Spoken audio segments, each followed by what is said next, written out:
자, 안녕하세요. 오늘은 이제 자바 프로그래밍 첫 수업을 영상 녹화로 진행하도록 하겠습니다. 제가 이미 어, 강의 슬라이드를 LMS에 업로드를 했으니까 받아보신 분들이 있을 거고요. 오늘 강의 슬라이드 전체를 다 설명하는 것이 아니라 이번 이제 그 자바의 기본적인 내용들을 자바 프로그래밍을 본격적으로 시작하기 전에 우리가 이제 먼저 짚어봐야 될 중요한 기본적인 내용들을 한번 살펴보도록 하겠습니다. 자, 먼저 컴퓨터가 뭡니까? 컴퓨터. 우리가 흔히 이제 컴퓨터라고 얘기를 했을 때 갑자기 누가 너 컴퓨터과라며 컴퓨터가 뭐야? 이렇게 물어봤을 때 대답하기 곤란하죠. 자, 우리가 What is a computer? 라고 누가 질문을 하면 뭐라고 대답하는 게 좋을까요?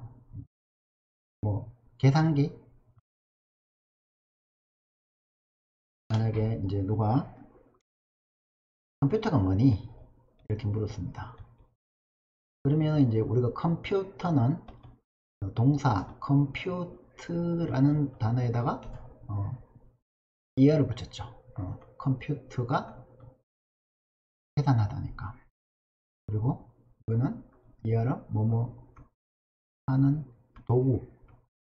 그러니까 계산기다. 이렇게 번역을 할 수가 있겠죠. 근데 우리가 물어보는 거는 번역이 아니잖아요. 그죠? 컴퓨터라는 터미널로지, 용어가 가지고 있는 의미가 뭐냐를 묻는 거예요. 그죠? 그러면은 뭐라고 여러분들은 대답을 하고 싶습니까? 누가 이제 여러분들 집에 가서 동생한테 야 계산기 한번 줘봐봐. 계산기 어디 있어? 이렇게 물어보면 컴퓨터를 가르치나요? 아니죠. 우리 그 손바닥만한 그 계산기 그런 걸 가르치죠. 컴퓨터는 계산기가 아니에요. 그리고 이제 그 외국인한테도 저거 그 우리 계산기 있죠. 손바닥에 있는 계산기 보여주고 이게 뭐냐고 물어보면 캘큘레이터라고 얘기하지. 그걸 컴퓨터라고 얘기 안 해요. 그러면 우리가 이제 컴퓨터라고 얘기하는 게 뭘까? 어, 계산기가 만약에 아니라면 우리가 뭐를 컴퓨터라고 할까? 이게 이제 첫 번째 질문이죠. 그래서 제가 그거 어떻게 데피니션을 들었냐면 이렇게 들었어요. 컴퓨터라는 거는 a machine that processes the information. 정보를 처리하는 것이 정보를 처리하는 어떤 기계, 장치. 그거를 우리가 컴퓨터라고 부른다는 거죠. 원래 이제 컴퓨터를 처음 만들 때는 계산하는 장치였어요. 그런데 이제 어느 순간이 지나고 난 다음에 정확하게 말하면 이제 폰 노이만 아키텍처가 도입되고 난 이후로 컴퓨터라는 것이 단순히 계산을 위한 도구라기보다는 어, 정보를 처리하기 위한 도구가 되어버린 거죠. 정보 처리, 정보의 처리를 목적으로 하는 도구가 된 거죠. 그러면 이제 정보는 뭡니까? 더 이제 황당한 질문이죠. 인포메이션. 제가 학생들한테 몇 번이나 질문했는데 아직까지 한 번에 이렇게 답을 얘기하는 친구를 못 봤어요. 우리가 이제 IT 대학이잖아요. 인포메이션 테크놀로지, 정보기술. 그럼 도대체 정보가 뭔데? 라는 질문에 대답을 못하면 정보 시대를 살아가는 컴퓨터 사이언티스트로서의 자격을 상실하는 거죠. 정보란 무엇인가? 우리가 일상 용어에서 야 정보 좀 줘, 정보 있어? 여기에 대한 정보 좀 내놔봐. 이렇게 얘기할 때 그 정보하고 우리가 컴퓨터 사이언스 혹은 커뮤니케이션, 통신이론 뭐 이런 데에서 다루는 정보하고 그 용어의 차이, 터미널로지의 정확한 의미를 여러분들이 해석할 수 있어야 돼. 그러면 이제 우리가 컴퓨터 사이언스에서 다루는 혹은 이제 뭐 통신이론에서 다루는 그런 정보라는 거의 데피니션은 낯설 거예요. 뭐라고 우리가 이 컴퓨터라는 거를 인포메이션이라는 거는 어떻게 정의를 하느냐면 The resolution of uncertainty, 불확실성의 정확도다. 불확실성의 해상도다. 갑자기 미궁에 빠지죠. 그래서 내가 정보에 대해서 알고 있었다고 생각했지만 실제로 여러분들이 이제 정보가 뭔지 모르는 거예요. 그 말이 무슨 뜻인지 모르면. information 이라는 거는 uncertainty의 resolution이다 라는 거를 여러분들이 다른 사람한테 설명해 줄 수 있어야 그래도 정보가 뭔지 그리고 정보기술을 기반으로 하는 컴퓨터 사이언스를 하는 사람이라고 얘기를 할 수가 있죠. 컴퓨터 과학 개론 시간에 아마 설명을 조금은 들었을 텐데 그래도 이제 기억이 안 남죠, 그죠? 그래서 여기서 한번 확실하게 정리합시다. information이라는 거는 우리가 정보라고 얘기할 때는 이거를 우리가 uncertainty의 resolution, 즉 불확실성의 확정을 우리가 정보라고 하는 거예요. 예를 하나 들어봅시다. 우리가 이제 주사위를 하나 던집니다. 주사위. 많이 안 익숙해요. 아이고, 지우개가 되겠다. 주사위 이렇게 그리면 되나? 자, 이제 주사위를 던지면 uncertainty가 올라가죠. 불확실해요. 그러면 이제 이 주사위를 던졌을 때 결과가 나타나는 것은 뭡니까? 1이거나 2거나 3이거나 4거나 5거나 6이 되죠. 불확실성이 제거됐어요. 그죠? 6가지 사건 중에 하나가 확정이 됐어요. 그럼 이제 정보가 생긴 거죠. 주사위를 던져서 그 불확실성이 극대화되는 상황에서는 정보가 없는 거예요. 그죠? 그런데 주사위가 땅에 떨어져 가지고 이제 그 위에 나온 면이 뭐냐 1번부터 6번까지가 있죠. 그죠? 그럼 불확실성이 해소되고 어떤 사건의 그 이제 여러 가지 6가지 경우의 수 중에서 하나의 사건으로 확정된 거예요. 이건 정보죠. 근데 그러면은 얼마나 많은 사건들이 있고 즉 그 전체 경우의 수가 얼만데 그 경우의 수 중에서 하나로 사건이 나타날 확률이 몇 개냐? 그럼 이거 뭐 여러분들 확률 시간에 다 배웠죠, 그죠? 6분의 1이다. 이게 레졸루션인 거예요. 정보의 불확실성의 레졸루션이 확정된 것이 우리가 정보고. 그러면은 그 6분의 1 확률이 P가 6분의 1이라는 요 확률을 가진 이 주사위가 가질 수 있는 정보량은 얼마죠? 우리가 정보라는 걸 다뤄야 되는데 정보를 카운팅을 하지 못한다면 수학적으로 이 정보를 해석하지 못한다면 다룰 수가 없죠. 내가 얼마나 있는지 알지도 못하는데 그걸 어떻게 다뤄요, 그죠? 그래서 우리가 야 내가 정보 좀 있어, 정보 좀 줘봐 이렇게 얘기할 때 그러면 내가 얼마나 많은 정보를 줘야 되니, 내가 얼마나 많은 정보를 가지고 있으면 정보가 있다고 말할 수 있는 거니, 그걸 이제 확실하게 해야 되죠. 그래서 우리가 정보를 카운팅할 수 있어요. 수학적으로, 정량적으로. 자, 공부 좀 많이 해라 이렇게 얘기하면은 얼만큼 하라는 건지 알 수 없죠. 공부를 하루에 10시간씩 해라, 공부를 하루에 10문제씩 풀어라, 이러면 이제 정량적으로 분석이 되는 거죠. 그죠? 그래서 우리가 너 되게 뚱뚱하다, 너 되게 몸무게가 무겁구나 이렇게 얘기를 하면 그거 이제 추상적인 거죠. 그죠? 너 몸무게가 내가 보니까 100kg가 넘겠구나. 그래서 킬로그램이라는 단위가 있어요. 그죠? 단위. 어떤 우리가 추상적인 데이터를 다루려면 단위가 필요해요. 그죠? 그래서 그러면 이런 확률을 가진 사건들, 사건들을 우리가 다룰 수 있는 단위가 뭐냐. 그래서 그거를 우리가 비트라고 하죠. 정보의 최소 단위, 바이너리 디지트. 그래서 바이너리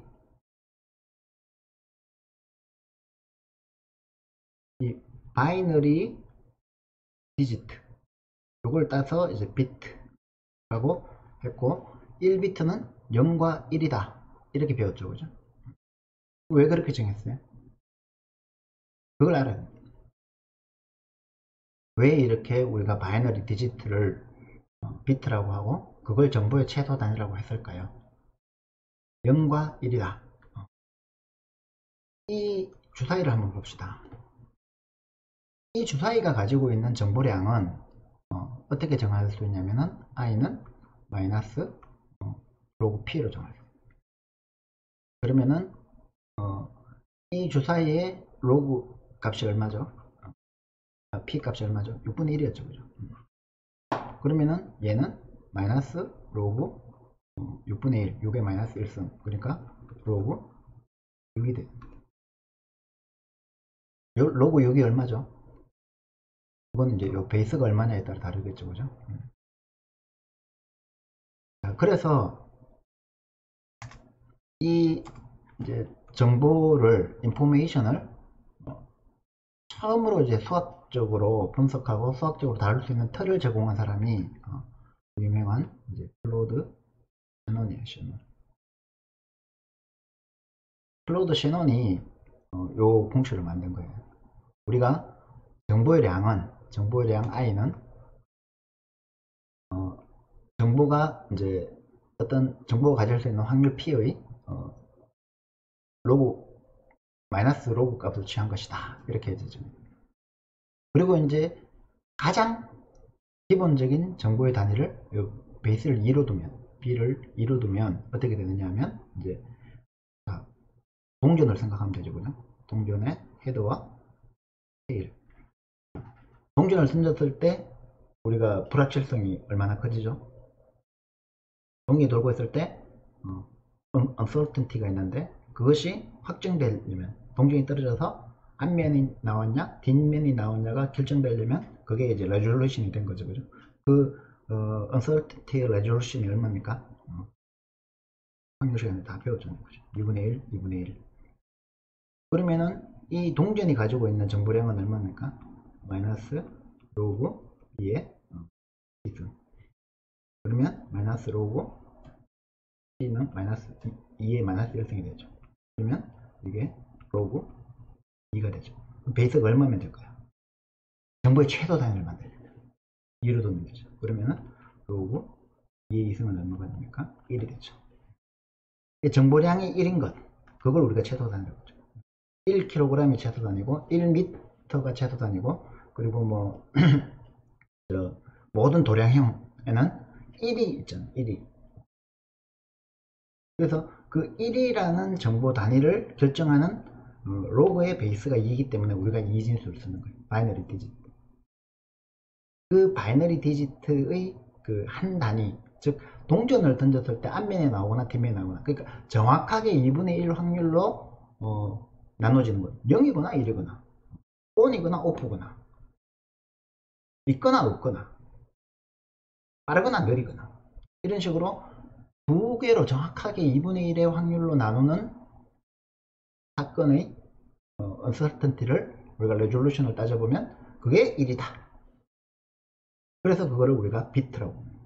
그래서 이제 비트는 그냥 비트는 0 아니면 1인데요 이렇게 생각하지 말고, 비트는 정보의 최소 단위고 정보라는 것은 불확실성의 레졸루션이고 그 불확실성의 레졸루션을 가장 기본적으로 단위를 따질 수 있는 게 두 가지 사건, 확률 똑같은 두 가지 사건 2분의 1로 나눠지는 그 두 가지 사건이 확정됐을 때, uncertainty가 확정이 됐을 때 그 레졸루션을 우리가 2로 두고 그 정보량 자체는 i는 마이너스 로그 2분의 p가 되기 때문에 베이스 2를 밑으로 하는 로그 p가 되기 때문에 우리가 비트를 정보의 최소 단위라고 한다 라고 하는 거죠. 그러면 이제 1비트가 동전을 2개 던지면 2비트가 되죠. 동전을 3개 던지면 3비트가 되죠. 동전을 10개 던지면 10비트가 되죠. 그럼 10비트가 가질 수 있는 정보의 총 부피는 2의 10승이 되는 거죠. 그래서 우리가 다시 정리하면 컴퓨터라는 것은 정보를 처리하는 기계인데, 정보라는 것은 비트라는 최소 단위를 가진 어떤 그 불확실성의 레졸루션이다. 그렇게 이해할 수 있어요. 그죠? 그래서 우리가 이제 비트가 정보의 단위다. Unit of Information이다. 이렇게 해석할 수 있는 거예요. 자, 그러면 컴퓨터 프로그램이란 무엇인가? 컴퓨터 프로그램이라는 것은 인스트럭션의 집합인 거죠. 인스트럭션. 명령이죠. 명령어의 집합인데 어떤 명령어들이냐면은 컴퓨터가 실행할 수 있는 그런 명령어들의 집합을 우리가 컴퓨터 프로그램이라고. 그래서 자,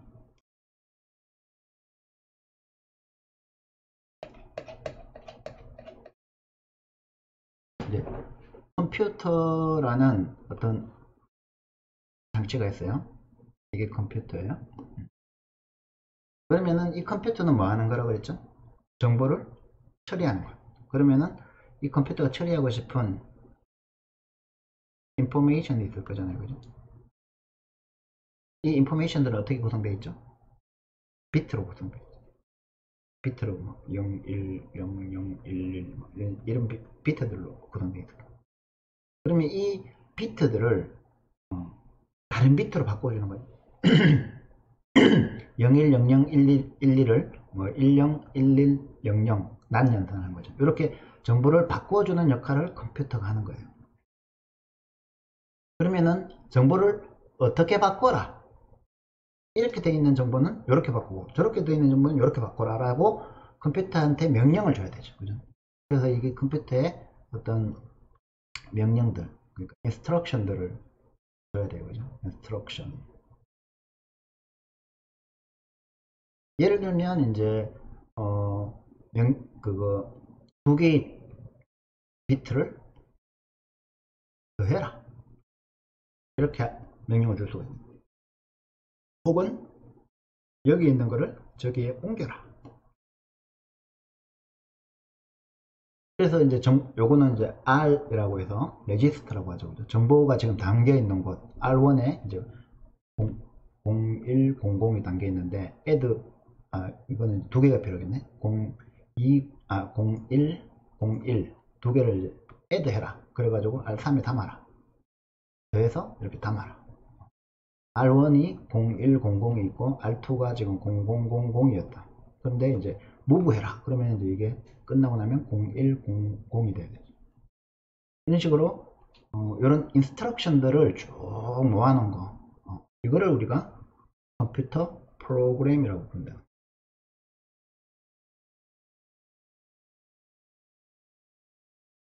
컴퓨터 프로그램. 컴퓨터 프로그램은 뭐다? 인스트럭션의 집합이다. A collection of instructions which is executed by computer. 그래서 컴퓨터가 이 정보를 처리하는데, 프로세싱 하는데 필요한 인스트럭션들을 모아놓은 것을 우리가 컴퓨터 프로그램이라고 합니다. 그러면 이제 요거는 더 이해하기 쉽죠. 그죠? 프로그래밍 랭귀지라는 게 뭐냐? 랭귀지. 프로그래밍 랭귀지는 당연히 이제 어떤 포멀 랭귀지인데 이 그 컴퓨터 프로그램을 실행 가능한 컴퓨터 프로그램을 만들고 디자인하고 빌딩할 수 있는 그런 언어를 컴퓨터 프로그래밍 랭귀지라고 부르는 거죠. 이해되죠? 그러면 이제 한번 말씀을 드리면 이제 이런 인스트럭션들을 쭉 만들어야 돼.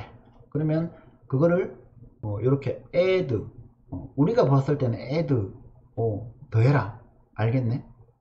move 이동해라. 알겠네? 근데 컴퓨터는 그걸 알 수 있을까요, 없을까요? 모르죠. 얘가 이게 a든지 move인지, 물론 요즘 인공지능이 발달했으니까 인공지능 컴퓨터는 학습시키면 알 수 있겠지만 지금 그냥 우리가 여러분들이 사용하는 컴퓨터는 모른단 말이에요. 그러면 이제 이 add라는 명령어 자체도 정보로 바꿔야 되죠. 예를 들어서 add를 뭐 0111로 했다. move는 10112로 했다. 이런 식으로 이제 add, move 이런 인스트럭션도 정보로 인코딩 되어 있어야 돼요. 이런 것들을 우리가 기계어라고 부르죠. 기계어. 머신 랭귀지. 근데 이 기계어로 add는 0111이지 move는 1011이지 그렇게 못하죠. 어렵죠. 그래서 이제 이 기계어를 0111은 뭐라 하지? 이해하기 쉽게 ADD 1011은 뭐라 하지? 이해하기 쉽게 MOV. 그러니까 인스트럭션들을 우리가 이해하기 쉽게 이렇게 그 기계어를 인스트럭션으로 이해하기 쉽게 이렇게 번역해 놓은 거를 우리가 assembly어라고. assembly. 그래서 assembly 랭귀지로 작성을 해 놓으면 이제 기계어로 번역을 해 주는 거죠. 어셈블러가. 근데 한번 생각해 보세요. 여기 있는 거를 이렇게 옮겨 가지고 여기다가 저장하고 여러분들 이거 하락하면 돌겠죠. 전공 바꿀래요. 옛날 사람들 다 이렇게 프로그램 짰다. 그래서 이 어셈블리어로 프로그램 짜는 거는 너무 괴롭고 힘든 일이니까 하이 레벨 랭귀지로 저거 어디에 저장해야 되는지는 모르겠고 하드웨어적으로 그냥 내가 어떤 이제 변수 C에다가 그냥 변수 A에 있는 값을 변수 B에다가 대줘 이렇게 하는 게 이제 하이 레벨 랭귀지라는 거죠. 그러면은 A라는 변수의 메모리 번지에 있는 거를 B라는 변수의 메모리 번지에 있는 거를 서로 더해가지고 C라는 변수의 메모리 번지에다가 저장해라. 이 복합적인 명령이 하나의 문장 안에 다 담겨 있는 거죠. 이런 걸 우리가 고급어나 하이 레벨 프로그래밍 랭귀지라고 부르는 거예요. 이해되시죠? 그래서 여러분들이 배운 첫 번째 프로그래밍 랭귀지가 C, 파이썬도 배웠나? 이런 하이썬 랭귀지, 하이 레벨 랭귀지가 우리가 프로그래밍 지금 현재 여러분들이 주로 아는 프로그래밍 랭귀지입니다. 근데 이 프로그래밍 랭귀지들의 목적이 뭐였죠? executable 컴퓨터 프로그램을 만드는 거라고. 컴퓨터 프로그램이라는 게 뭐라고 그랬죠? executable instructions라는 거죠. 이 instruction은 뭐 하는 거죠? 컴퓨터가 뭔가를 실행하는데 뭘 하죠? 정보를 처리하는 거죠. 자, 이런 배경 지식을 우리가 좀 튼튼히 한 다음에 이제 자바라는 것을 이해를 해야 돼요. 이 자바가 뭐냐? 라고 했을 때 인도네시아의 섬 이름이다. 대부분은 커피 이름이지. 자바 커피. 커피 좋아하는 사람들은 자바 커피를 또 그러죠. 근데 이제 컴퓨터 사이언스 하는 사람들은 자바 하면 이제 컴퓨터 프로그래밍 랭귀지를 먼저 떠올립니다. 자바라는 컴퓨터 프로그래밍 랭귀지. 근데 실제로 자바는 컴퓨터 프로그래밍 랭귀지의 특성도 있지만 우리가 이제 이 버추얼 머신, 가상 머신이라는 특징이 사실 더 중요해요. 그래서 우리가 이제 버추얼 머신, 즉 그 가상 머신으로서의 자바를 먼저 이해를 해야 나중에 이제 자바 프로그래밍 랭귀지도 조금 튼튼하게 이해할 수 있는 거예요. 그래서 이제 자바 버추얼 머신 JVM은 도대체 뭔가? 한번 천천히 데퍼니션을 따라가 봅시다. 머신이 뭐라 그랬죠? 이게 컴퓨터겠죠, 그죠? 컴퓨터는 뭐 하는 거라고요? 정보를 처리하는 거. 가상의 머신이다. 그러니까 실제로 컴퓨터라는 하드웨어를 갖춘 머신의 개념이 아니라 버추얼 머신이다. 그러니까 실체가 없는 머신이라는 거예요. 그게 무슨 뜻이겠어요? 자, 다시 한번 이제 이 그림을 봅시다. 우리가 이제 컴퓨터라는 게 있어요. 그리고 그 컴퓨터가 처리하는 인포메이션이 있고, 이 컴퓨터가 뭔가를 이제 인스트럭션을 주면 그 인스트럭션을 가지고 실행을 해야 되는데, 이게 우리가 여러분들 그 옆에 있는 컴퓨터 본체 혹은 휴대폰의 이제 본체 실체가 있잖아요, 그죠? 근데 그 실체가 컴퓨터가 아니라 가상의 머신, 즉 이 인스트럭션들을 실행해주는 가상이 뭐겠어요? 소프트웨어. 즉 버추얼 머신은 이제 아까 말했던 인스트럭션들 있죠, 그죠? 인스트럭션들을 실제 컴퓨터가 실행해주는 인스트럭션들이 아니라 자바 가상 머신이 실행해주는 바이트 코드들, 요거를 이제 자바가 실행해주는 인스트럭션이라고 이해하면 돼요. 이게 인스트럭션. 똑같아요. mov, add 이런 것처럼 똑같은 인스트럭션인데 보통 이제 인텔 칩에 있는 CPU 혹은 뭐 AMD 칩에 있는 CPU, 그 ARM사에서 만든 그 CPU라는 특정 하드웨어 CPU를 타겟으로 한 인스트럭션이 아니고 그냥 자바 가상 머신이 실행해 줄 수 있는 인스트럭션들을 우리가 바이트 코드라고 해요. 이런 바이트 코드를 생성해내면 그 이제 프로그래밍 랭귀지 컴파일러가 있겠죠. 그걸 가지고 만들어진 프로그램들. 그러니까 컴퓨터 프로그램인데 실체가 있는 CPU가 실행할 수 있는 인스트럭션들을 담고 있는 컴퓨터 프로그램이 아니라 자바 가상머신이 실행할 수 있는 바이트 코드들을 담고 있는 컴퓨터 프로그램을 실행해 주는 것. 그것이 하드웨어도 될 수 있고 소프트웨어도 될 수 있겠지만 그거를 해주는 게 우리가 자바 가상머신, 버추얼 머신이라고 합니다. 그래서 주로 이제 소프트웨어로 구현이 되어 있어요. 그래서 여러분들이 이제 PC에서 자바 치면 커맨드 프롬프트에서 자바 치면 자바 가상 머신이 동작하는, 그래서 인스트럭션들을 바이트 코드로 되어 있는 인스트럭션들을 가져와서 실행해 주는. 근데 이제 이런 노력도 있었어요. 하드웨어를 만들겠다. 그러니까 바이트 코드를 인텔 칩이 인텔 인스트럭션들을 실행해 주듯이 ARM 칩이 ARM 인스트럭션들을 실행해 주듯이 바이트 코드들을 실행해 주는 전용 하드웨어가 있으면 좋겠다. 그래서 자바 칩을 만들자.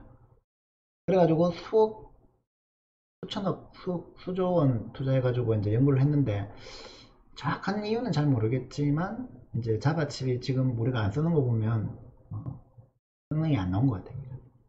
그러니까 소프트웨어가 인스트럭션을 실행하는 데는 최적화되어 있지만 실제로 이제 ARM 칩이라든지 뭐 인텔 칩이라든지 이런 거 보면 이제 전력의 최적화 문제라든지 뭐 아니면 인스트럭션 실행 속도의 문제라든지 또 대량 생산을 할 수 있는 그 어떤 그런 이제 여러 가지 기술들, 그런 것들이 필요한데 아마 자바는 그 측면에서는 이제 난리나 봐요. 인텔이나 ARM사에. 그래서 지금도 자바 칩이 탑재된 하드웨어는 거의 없어요. 아주 이제 그 NFC 칩이 그 있죠, 그죠? 그러니까 그거 우리 전자지갑 이런 데는 자바 칩이 들어가 있는 그 아주 초소형 그 이제 소프트웨어들은 이제 자바 칩이 조금만 이제 사용은 되고 있다고. 대량으로 사용이 되고 있지는 않아요. 대부분은 우리가 알고 있는 거는 이제 소프트웨어로 구현된 자바 가상 머신들. 그래서 JVM이 하는 역할은 뭡니까? 자바 프로그램을 실행해 주는 거예요. 자바 프로그램을 실행해 주는데 자바 프로그램은 뭐로 구성되어 있다? 바이트 코드로 구성되어 있다. 그리고 바이트 코드로 구성되어 있기 때문에 어떻다? 플랫폼에 독립적이다. 소프트웨어가 실행해 주기 때문에 실제로 그 인스트럭션을 실행해주는 하드웨어가 뭔지는 상관없는, 인텔 칩이든 ARM 칩이든 뭐 어떤 칩이든 간에 그 위에서 돌아가는 소프트웨어가 이 바이트 코드들을 가져와서 인스트럭션을 실행해 주기 때문에 플랫폼에는 하드웨어 플랫폼에는 상관이 없는 거죠. 그리고 이제 이 하드웨어 플랫폼 스펙을 제공해 준다. 이 말이 무슨 말이냐면은, 그러니까 인텔 칩에는 인텔 칩 스펙이 있고 ARM 칩에는 ARM 인스트럭션 스펙이 있는데 자바는 없잖아요. 그러니까 자바 가상 머신이라는 이런 하드웨어가 존재한다고 가상적으로 가정하자 하는 그런 스펙을 제공해 준 거예요. 그래서 그 스펙에 맞게 바이트 코드가 설계되어 있고 그 스펙에 맞게 우리가 JVM이 구성되어 있는 거예요. 그래서 C언어로 자바 프로그램을 작성할 수 있어요. 가능한 거죠. 뭐가 있으면. C언어 소스 코드를 해석해서 바이트 코드로 만들어주는 컴파일러가 있으면, 예를 들어서 자 이제 내가 C로 작성했다, 혹은 뭐 저거 파이썬으로 작성했다, 혹은 R로 작성했다. 어떤 프로그래밍 랭귀지든 상관없어요. 이 프로그래밍 랭귀지를 통해서 뭘만 생성하면 돼요? 바이트 코드로 구성되어 있는 프로그램, 자바 프로그램을 내가 만들 수 있으면 돼요. 그러면은 이 자바 프로그램이라는 거는 자바 가상 머신이 실행할 수 있는 바이트 코드로 구성된 컴퓨터 프로그램이기 때문에 모든 자바 VM은 자바 가상 머신 스펙만 만족하면 실행할 수 있죠. 그러면 이거는 이제 어떤 하드웨어에서든 어떤 운영체제에서든 다 실행이 가능한 거죠. 그 뒤에 어떤 하드웨어가 있든 상관없이. 그런데 이제 물론 처음에는 그 가상머신 만드는 게 목적이었겠죠, 그죠? 그런데 이 가상머신 만들어 놓고, 자, C 언어, 파이썬 언어, R 언어, 뭐든지 프로그램 작성하면 자바에서 다 돌려줄 수 있습니다 라고 얘기하면은 사람들이 네 알겠습니다 하면서 자바로 프로그램 짤까요? 안 그렇겠죠. 그래서 이제 그 자바 팀에서 자바 가상 머신을 만들면서, 그러면 이 가상 머신이 널리 확산되려면 이 자바에 어울리는 아주 좋은 프로그래밍 랭귀지가 새로 필요하다 해서 만든 게 이제 자바라는 프로그래밍 랭귀지. 그러니까 자바하고 자바 그 가상 머신하고는 별개로 봐주셔야 돼요. 그래서 지금 안드로이드도 실제로는 JVM이 돌아가는 게 아니라 달빅이라는 가상 머신이 따로 만들었는데, 이 달빅이라는 가상 머신이 자바 프로그램을 돌려주는 거예요. 자바 인스트럭션을 해석할 수 있는 이제 가상 머신인 거죠. 그러면은 이제 우리가 자바 가상 머신이라는 플랫폼 독립적인 어떤 이제 가상 머신에서 돌아갈 수 있는 프로그램을 작성하는 방법으로 파이썬으로 굳이 짜야 되겠어요? 그래서 파이썬하고 자바를 연동해주는 뭐 자이썬 이런 것도 있어요. 근데 이게 굳이 필요하겠어요? 그건 자바로 짜는 게 제일 좋지. 왜냐하면 자바 가상 머신을 가장 효과적으로 구현할 수 있도록 제공되는 랭귀지니까. 그러면 이제 우리가 자바라는 프로그래밍 랭귀지의 특성을 이제 봐야 되는 거죠. 그래서 자바 프로그래밍 랭귀지는 일종의 프로그래밍 랭귀지인데 JVM을 설계하기 위해서 만들어진 프로그래밍 랭귀지다, 이렇게 이해를 하시면 돼요. 그래서 당연히 자바 바이트 코드로 컴파일 될 수 있다. 그리고 이거를 설계를 하면서, 그때가 이제 JVM이 등장하던 시기가 이제 1995년에 자바 1.0이 발표됐어요. 제임스 고슬링에 의해서 1991년에 개발을 시작해서 JVM이 발표되면서 사실 사람들이 이제 JVM에 열광해야 되는데 뜻밖의 이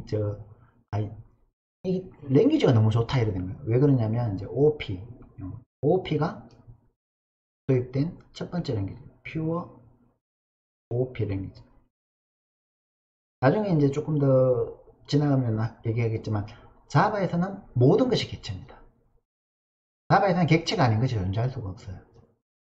근데 그 전에 있는 OP 랭귀지들, 뭐 C++라든지 뭐 오브젝티브 C라든지 뭐 하여튼 희한한 그 랭귀지들이 좀 많이 나왔는데, 얘들은 OP 개념이 도입된 절차형 언어들이에요. 그러다 보니까 이제 사람들이 객체지향 개념은 참 좋은데 쓸 수가 없네, 너무 어려워서, 이러고 있었다는 거죠. 근데 객체가 아니면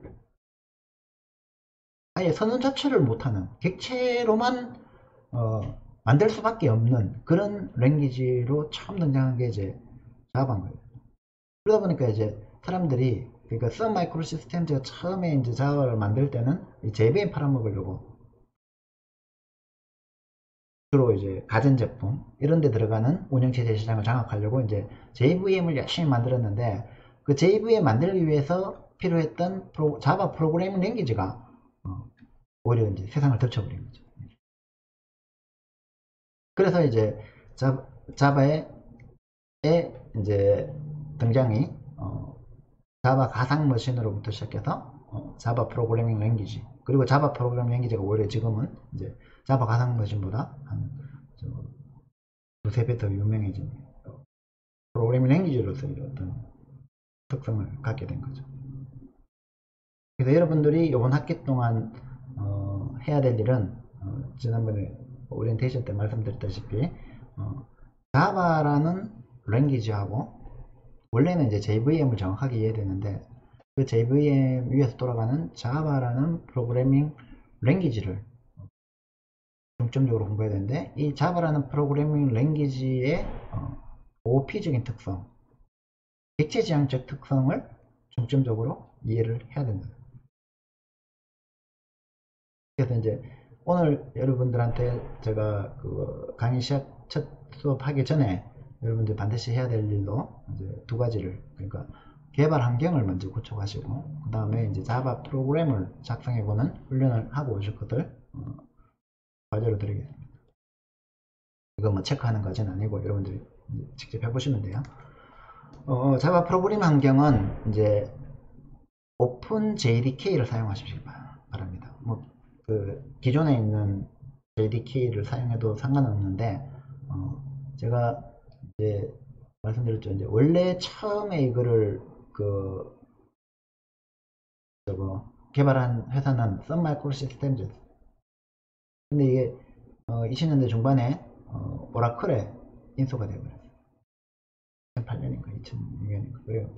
이제 선 마이크로 시스템즈는 이제 그 원래 솔라리스 같은 것들, 그 서버 워크스테이션 솔루션 하던 회사라 가지고 자바 가지고 돈 벌 생각은 많이 없었어요. 물론 그래도 뭐 좀 많이 벌었을 건데, 어쨌든 선 마이크로 시스템즈가 이제 그 자바를 관리하다가 이제 오라클로 넘어갔고, 오라클도 이제 MySQL이나 이제 오픈소스 이런 거를 많이 지원해주는 회사긴 한데, 오라클이 보니까 이제 자바를 관리하는 데 돈이 너무 많이 들고 거기서 나온 수익은 좀 별로 없고, 그러니까 맨날 봉사활동만 할 수는 없잖아요, 기업인데. 그래서 이제 오라클이 JVM을 자바 8부터인가 이제 유료화를 했어요. 그랬더니 이제 유료화한다 하는 게 이제 우리한테 돈 받겠다는 건 아니고, 우리같이 돈 있는 사람들한테 돈 받아서 안 되잖아요. 기업들한테, 자바를 사용하는 기업들한테 돈을 받기 위해서 이제 JVM을 유료화하면서 이제 그거 브랜치로 나온 게 이제 오픈 JDK. 그래서 이제 지금 최신 버전은 오픈 JDK로 하시면 돼요. 문제가 없으니까. 그래서 여기 그 오픈 JDK 그 openjdk.java.net 요 사이트 가셔가지고 openjdk를 다운로드 받아서 설치를 해 놓으시면 됩니다. 지금 이제 기존에 그 자바 쓰시는 분도 오픈JDK 다운로드 받아서 이번 학기에 한번 써보시면 좋을 것 같고요. 자, 그 다음에 이제 오픈JDK 설치를 한 다음에 우리는 IDE로 이클립스를 쓰도록 합시다. 자바는 대부분 이클립스 환경에서 개발하는 게 가장 최적화돼요. 여러분들 C 배울 때는 이제 비주얼 스튜디오를 많이 썼을 것이고, 파이썬 배울 때는 비주얼 스튜디오 코드 같은 것들을 좀 썼겠지만, IDE로 자바에서는 이클립스가 중앙장이에요. 그러니까 이클립스를 들어가서 지금 최신 버전이 이제 2019-12 버전인데 요거를 다운로드 하시면 되고요. 기존에 이클립스 쓰시던 분은 기존 버전 그대로 해도 뭐 크게 상관은 없습니다. 그래가지고 이제 여러분들이 자바 프로그램을 실제로 한번 작성을 해보세요. 가급적이면 이제 헬로 월드 프로그램을 작성하는데 일단은 이클립스를 사용하지 않고 한번 자바 프로그램 작성해보세요. 교재에도 그 이클립스 사용하지 않는 버전이 있잖아요, 그죠? 그래서 예를 들면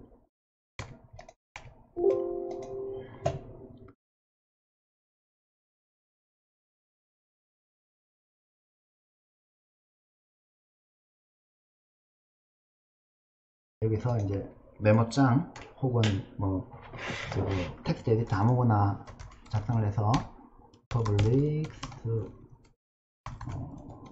class hello 해서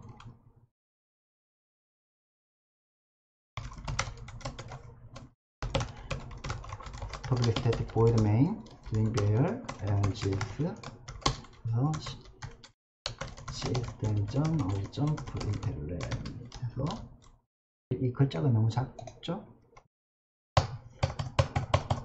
이 정도면 보이려나 모르겠네요. 이 정도 해놓으면 보이겠지. 이렇게 하고 가요.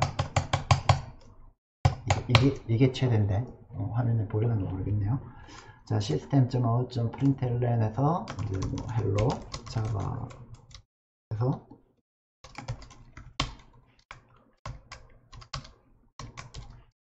이렇게 하시면 이제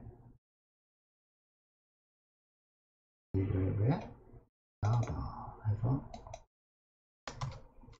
hello java hello.c c가 아니구나.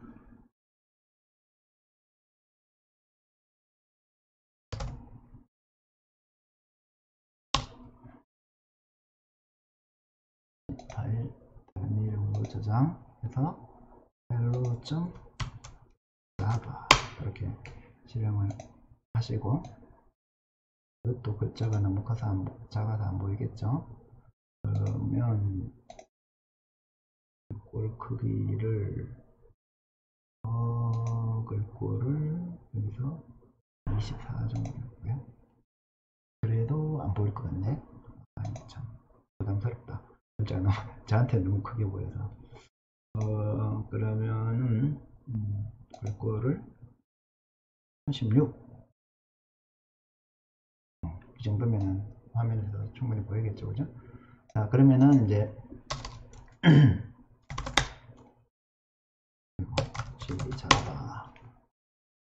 자바라는 디렉토리, 그래서 이렇게,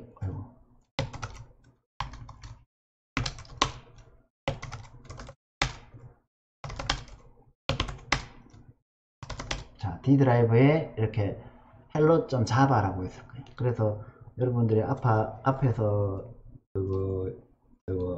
JDK하고 오픈JDK하고 이클립스를 쭉 설치해놓고 JDK를 제대로 설치했으면 이제 자바 가상머신의 버전을 한번 봅시다. 자바 마이너스 버전 이러면은 오픈JDK 버전 13 2019년 9월 17일 되네요. 오픈JDK 런타임 인바이러먼트 빌드 13-33 버전 JDK 64비트 서버 VM이네요. 이렇게 이제 자바 버추얼 머신이 이제 가상머신, 자바 가상머신이 설치된 거예요. 이 자바라는 인스트럭션이 자바 가상머신을 실행시키는 것이고, 그 자바라는 가상머신이 뭘 실행시킨다 그랬죠? 바이트 코드를 실행시킨다 그랬죠. 그죠? 그러면 그 바이트 코드들을 어떻게 만들어요? 컴파일을 해야 되죠. 그래서 여기서 hello.java 캐시 아니고 예를 들어 그렇지 hello.java 소스를 보니까 이렇게 제가 작성한 대로 잘 들어가 있네요. 그러면은 이제 뭘 해야 되면 자바C가 .java라는 그 소스 코드 파일을 우리가 .class라는 그 바이트 코드로 구성된 인스트럭션 셋을 만들어줍니다. 우리가 C 프로그램을 작성하면 C 컴파일러가 이거 .exe 파일을 만들어주죠. 실행 파일 .exe 파일은 머신에서 바로 돌아갈 수 있는 실행 파일이고 .class 파일은 자바 가상 머신이 실행시켜주는 실행 파일이고요. 그러면은 이제 자바C 해서 hello.java 이렇게 한번 에러가 나죠? 왜 에러가 나겠어요? 책을 읽어보신 분들은 알겠지만 자바에서는 요 클래스 hello 돼 있을 때 요 hello h가 대문자죠. 대문자 소문자 반드시 구분해요. 그리고 반드시 hello.java의 그 hello.java라는 클래스의 소스 코드에는 반드시 퍼블릭 클래스인 hello가 존재해야 돼요. 그래서 얘를 이렇게 보면 이제 퍼블릭 클래스가 hello잖아요. 그죠? 그래서 요거를 소문자로 바꿔주던가 아니면 반대로 파일 이름을 여기서 요거를 소문자로 바꿀게요. 그래도 표준에 맞게 합시다. 표준에 맞게 하려면 다른 이름으로 저장하면서 얘를 소문자가 아니라 대문자 hello.java로 해줘. 이미 오픈되어 있어서 또 안된다 그러면 닫아버려야겠다.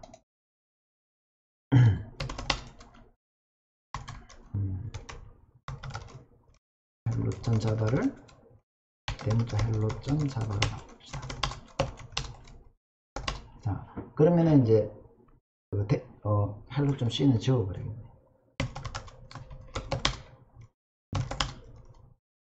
그러면 이제 hello.java가 있는 게 보이죠. hello.java가.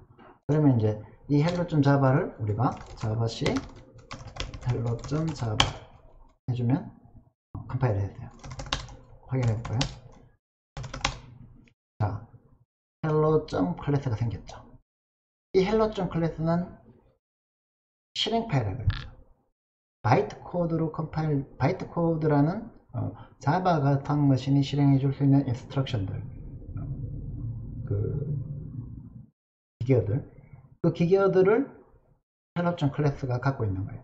그럼 이제 쟤를 hello.class를 자바 가상 머신한테 던져주면 되겠죠. 그럼 지가 실행하겠죠. 그러면 이제 자바 가상 머신한테 뭐를 주면 됩니까? hello를 주자는 거죠.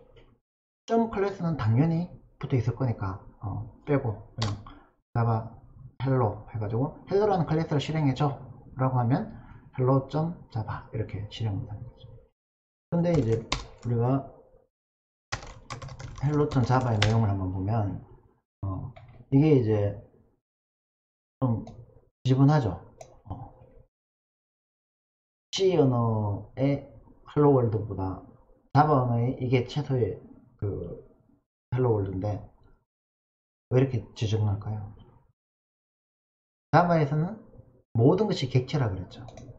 그러니까 이제 hello라는 객체가 필요한 거예요. hello라는 객체를 클래스로 선언해주고 그걸 퍼블릭하게 만들어주겠다 이렇게 또 해줘야 되고, 그 다음에 C에서는 main이라는 함수를 처음 실행해주죠. 자바에서는 hello라는 클래스가 갖고 있는 main이라는 메소드를 처음 실행해줘요. 근데 이 hello라는 main이라는 메소드는 우리 C에서는 이제 뭐 void 해가지고 아무것도 안 줄 수 있었는데 string 배열 ILGS라는 파라미터 하나를 반드시 가져야 돼요. 그러니까 이것도 선언해줘야 돼요. 그리고 얘는 return 타입이 void고 퍼블릭 하면서 또 스태틱 해야 된다 하면 이게 또 내가 세 가지 이 모디파이어 조건을 또 다 만족해줘야 돼요. 그 다음에 이제 화면 출력하는 것도 printf로 출력하는 게 아니라 함수가 없으니까 시스템이라는 클래스의 out이라는 그 멤버 베리어블에 println이라는 메소드를 호출해줍니다.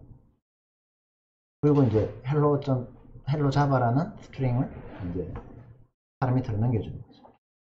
그리고 훨씬 더 복잡해 보이죠, 그죠? 그런데 이제 CS 사용하던 그 포인터라든지 이런 거에 대해서 자유로울 수 있고, 그 다음에 이제 여러 가지 OOP 개념이라든지 이런 굉장히 많은 장점이 있어서 자바가 각광을 받고 있는 거예요. 여기까지 오늘 이제 이클립스도 이렇게 한번 실행을 해보면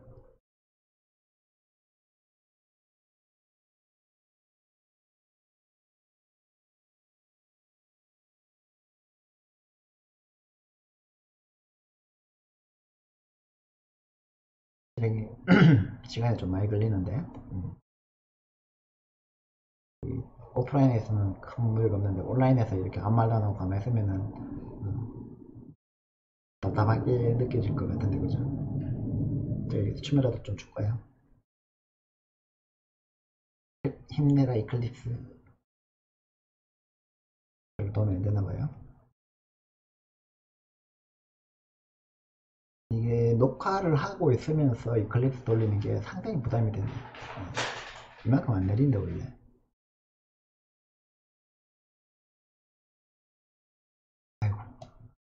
아이고 힘들다 그래. 드디어 뜬 것 같아요. 아이고 힘들다. 아이고. 자, 여기서 이제 클립스에서는 파일 new 해가지고 프로젝트를 자바 프로젝트, 자바의 자바 프로젝트를 해서 이제 프로젝트 네임을 hello java로 이제 프로젝트 네임을 만들고, 여기 보면은 모듈 import.java를 만들 거냐라고 되어 있는데 모듈은 안 만드는 게 좋아요. 여기서 don't create를 하세요. create 해버리면은 이제 혼란에 빠집니다. 그래서 don't create 하시고 자바 프로젝트가 만들어지면 hello java의 소스에 파일에 new 해서 클래스에서 hello 해가지고 public static void main을 만들 거다라고 딱 하면은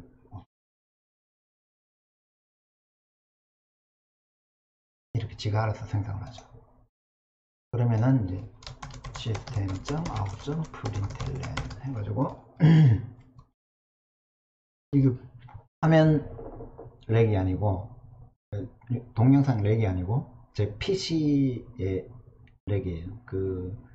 이게 강의 영상 녹화하면서 이클립스를 돌리니까 얘가 감당을 못하네.